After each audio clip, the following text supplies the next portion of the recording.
இல்ல ஏதோ ஒரு காலகட்டத்துல திமுகவும் பாஜகவோட கூட்டணி வச்சாங்க. ஆமா. அப்ப பாஜகவோட அதிமுக இப்ப கூட்டணி வச்சிருக்காங்க. அது எந்த வகையில் ஜெல் ஆகாதுன்னு நினைக்கிறீங்களா?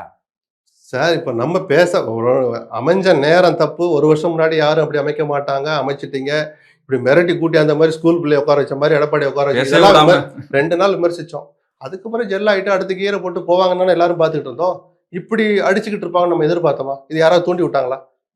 அமித்ஷாவை இப்போ பிஜேபி, அதிமுக கூட்டணியை சிதைக்க திமுக முயற்சிக்கிறது. அவர்கள் நினைத்தாலும் முடியாதுன்னு நயினானந்தன் சொல்றார்ல. ஏன்னா அமித்ஷாவை தூண்டி விட்டாங்கல்ல. அமித்ஷாவை இதோட கேவலப்படுத்த முடியுமா? ஆட்சியில் பங்கு பெறணுங்கிறது அமித்ஷாவுடைய உணர்வுபூர்வமான ஆசையா இருக்கலாம். அவங்க பார்வையில அது சரி. திமுக அமித்ஷாவை தூண்டி விட்டது. அவர் அப்படி சொல்லவும் தானே கூட்டணியில கலகம் வருது. சொல்லுங்க சார். கலகத்துக்கு அதான அடிப்படை காரணம். ஆமா, ஆமா. அமித்ஷாவை தூண்டி விட்டது ஸ்டாலினா? நயினார் நாகேந்திரன் ஒத்துக்கட்டும். சும்மா இந்த மக்களை ஏமாத்துற மாதிரி, மக்களை முட்டாளாக்குற மாதிரி இந்த கருத்துக்கெல்லாம் சொல்ற போல நிறுத்தணும். தப்பு எங்க வரணும் மேல கண்டிக்கணும். நான் சொல்லட்டுமா, இந்த லட்சணத்தை இந்த கூட்டணி போச்சுன்னா ஒரு தொகுதி கூட பிஜேபி ஜெயிக்காது. அதிமுக காரன் வேலை செய்யாம ஒரு இடத்தில் கூட பிஜேபியால் ஜெயிக்க முடியாது. அப்படி ஒரு இடம் ஜெயிச்சா கன்னியாகுமரி மாவட்டத்தில் ஏதாவது இடத்துல ஜெயிக்கலாம். 2 பேர் பேசுறதும் வேற வேறையா இருக்கு. அதான் இப்ப பிரச்சனையா இருக்கு. அதைத்தானே சார் நம்ம 3/4 மணி நேரமா பேசுறோம். பிரச்சனையா இங்க அதனால ஸ்டாலின் சந்தோஷப்படுவார்னு சொன்னேன். இந்த கூட்டணி உடையாம பாத்துக்கிறதுக்கு என்னவெல்லாம் பரிகாரம் பண்ணணுமோ அத்தனை பரிகாரத்தையும் ஸ்டாலின் செய்வார்.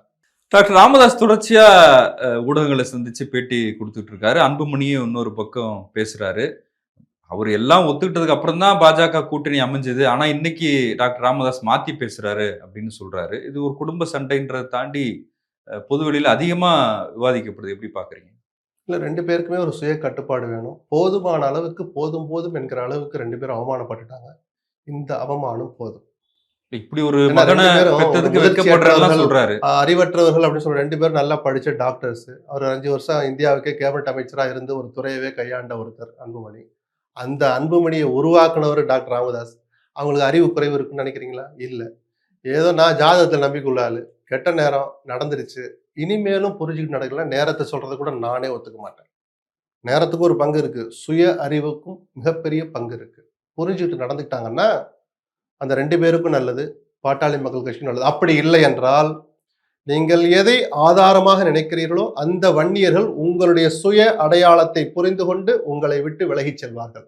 இந்த ஆபத்தை புரிஞ்சுக்கிட்டு 2 பேரும் கவனமாக சீக்கிரமா இணைஞ்சா நல்லது. கூட்டணி விஷயத்துல 2 பேருக்கும் கருத்து வேறுபாடு இருக்கு. இவர் அப்படி பிஜேபி கிட்ட போயிட்டு அப்படி ஏடிவிக்கு வரணுங்கிறாரு. டாக்டர் இப்படியே விட்டு ஏடிவி கிட்ட வந்துடுறேங்கிற. நீ எல்லாம் ஒரு ரூமுக்குள்ளதான் போறாங்க. நீ அங்கிட்டு போய் இந்த பஸ் என்ன சார் குழப்பம் இருக்கு? இது வேற விவகாரங்கள். எல்லா குடும்பத்திலும் நடக்கிறது தான். நம்ம அதை போய் பெருசா விவாதிக்க எனக்கு விருப்பம் இல்லை.